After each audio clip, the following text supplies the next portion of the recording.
नमस्ते साथीहरु, सम्पूर्णमा स्वागत छ आजको भ्लगमा। आज म तपाईहरुलाई ढुङ्गा कुटेरै माछा मारेको देखाउने छु। देख्न सक्नुहुन्छ यो चाहिँ हम्बर हो। आजको हाम्रो हतियार चाहिँ यो हतियारले आज हामी कति माछा मार्ने छौं सबै देखाउने छौं। कस्तो लाग्छ अन्तिमसम्म हेर्नु होला। मन परे च्यानललाई सब्स्क्राइब गर्नु होला, लाइक गर्नु होला। आज म उ र भाइ चाहिँ हामी माछा मार्ने छौं। कस्तो भन्दाखेरि हाम्रो खोला चाहिँ अहिले बढिरहेछ। धेरै त बढेको छैन, घटिरहेछ। 1 महिना 2 हप्ता जति भइसक्यो घटेको, नत्र ठुलै थियो खोला। अहिले चाहिँ माछाहरु त्यति मार्न सकिँदैन किनभने खोलै ठुलो छ। हेर्नु होला कस्तो लाग्छ अनि आफ्नो प्रतिक्रिया पनि दिनु होला। हामी माछा मार्ने छौं। ल माछा हान्दै छ। यहाँ माछा छ कि छैन हेर्नु पर्छ। अब हानि ऊ भाइ चाहिँ त्यति छिपेको पनि हैन, कलिले हो, त्यसैले त्यति बल लगाउँदै छैन। माछा कतिको मार्दो रहेछ हेरौँ। मर्छ कि मर्दैन हेर्नु पर्छ। यो खोलामा चाहिँ एकदमै माछाहरू धेरै पाइन्न त, तर अहिले चाहिँ खोला बढेको कारणले यो चाहिँ द्वाली छेकिरहेको थियौँ, त्यसैले यहाँ चाहिँ सानो खोला देखिनु भएको होला। त्यसैले यहाँ चाहिँ माछाहरू पनि अलिअलि थियो। मर्छ कि मर्दैन उसले भाइले हानिरहेछ हम्बरले।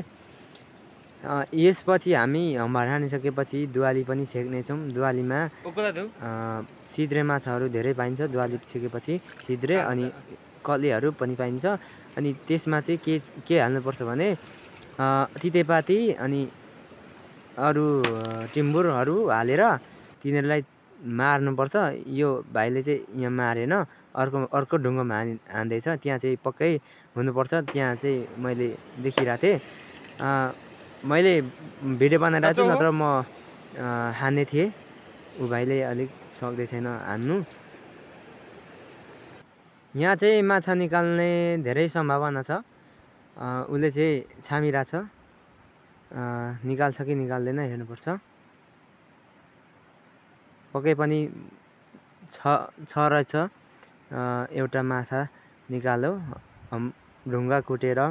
ढुङ्गामा नि माछा हुन्छ। त्यो माछालाई ढुङ्गामाथि कुटेपछि उसको टाउको जाली फुट्ने गर्दो रहेछ, त्यसैले मर्दा रहेछन् भन्ने हाम्रो चाहिँ धारणा छ। नत्र कसरी मर्छ भन्ने लाग्ला तपाईलाई। यहाँ चाहिँ ढुङ्गा कुट्ने अनि त्यहाँ मुनि माछा भयो भने मर्छ, नत्र छैन भने त्यो दुःख मात्रै पाइयो। हामी यसपछि तलतिर जानेछौँ।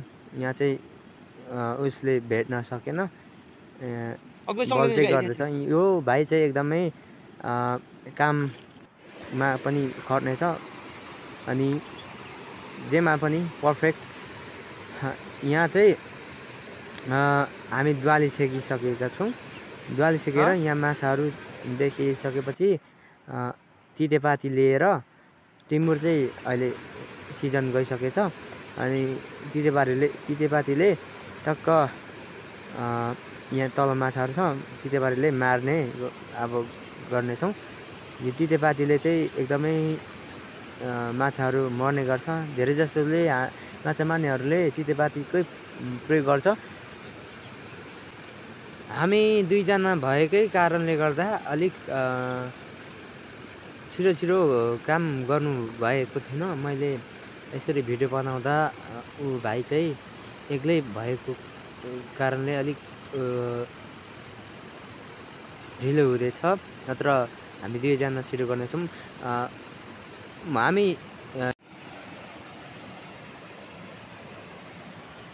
यो चाहिँ हामीले तितेपाती लगाइसकेका छौँ अहिले चाहिँ। अनि माछा मरिसकेका छन् आधी उधी। अनि यहाँ चाहिँ हामी यसरी माछा मारेका छौँ। यो चाहिँ तितेपाती कालो भएको छ एकदमै। माछाहरू आधी धेरै भइसकेको छ। अनि भाइले चाहिँ पर आन्द्रा भुरियाहरू गेलाउँदैछ। म चाहिँ यहाँ माछाहरू पक्रिँदैछु। हामी चाहिँ हाम्रो टार्गेट चाहिँ एक छाक माछा ल्याउने थियो, तर हामीले यति माछा मारिरहेका छौँ। भरेसम्म छाक पुग्छ होला भन्ने आशा छ। यो माछाहरू चाहिँ धेरै जस्तो सित्रेहरू छन्। यहाँ सित्रा अनि कल्ले हिले पनि छ यहाँ।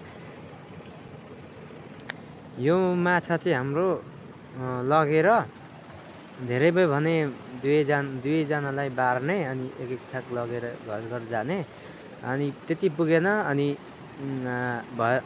भने घर एकै ठाउँमा पकाइखाने हाम्रो प्लान छ। त्यो झोलामा चाहिँ मैले अगाडि नै हम्बरले मारेको माछा चाहिँ यहाँ लगाइरहेको थिएँ, त्यो चाहिँ झिक्दैछु अनि ठ्याक्क निकालेर भाइलाई दिन्छु। अनि त्यसपछि भाइले चाहिँ आन्द्रा भुँडी केलाउँदैछ। यसपछि हामी फेरि माछा मार्न जाँदैछौँ। उसले चाहिँ हम्बरले हान्दैछ। धेरै जस्तो यो भाइले नै हम्बर माछा मार्दैछ। यहाँ चाहिँ एउटा माछा उम्किसक्यो अनि त्यसपछि हामी अर्को ठाउँमा जाँदैछौँ। फेरि यहाँ चाहिँ माछा छ, उसले पक्रिँदै गर्दैछ। माछा एकदम पक्रिने सिपाली पनि छ केटा भाइ। यहाँ चाहिँ पक्रियो, केटोले पक्रि निकाल्यो यो माछा, सित्रे माछा। फेरि अर्को ठाउँमा हामी जाँदैछौँ। यसरी नै हामी पक्रिँदै गएर माथि पौडी खेल्नेछौँ। अनि नुहाइसकेपछि हामी फेरि घर जानेछौँ। अनि कति भयो माछा त्यो पनि देखाउनेछौँ। भिडियो कस्तो लाग्यो त जस्तो लाग्यो त्यस्तै प्रतिक्रिया दिनुहोला, मन परे सब्सक्राइब गरिदिनु होला। आजलाई यति नै साथीहरू, हाम्रो भेट अर्कोचोटि हुने नै छ यस्तै खालको भिडियोमा। त्यति दिनको लागि बिदा हुन चाहन्छौँ। हस्त नमस्ते, जय नेपाल। सबैजना सन्चै आरामै हुनुहोला।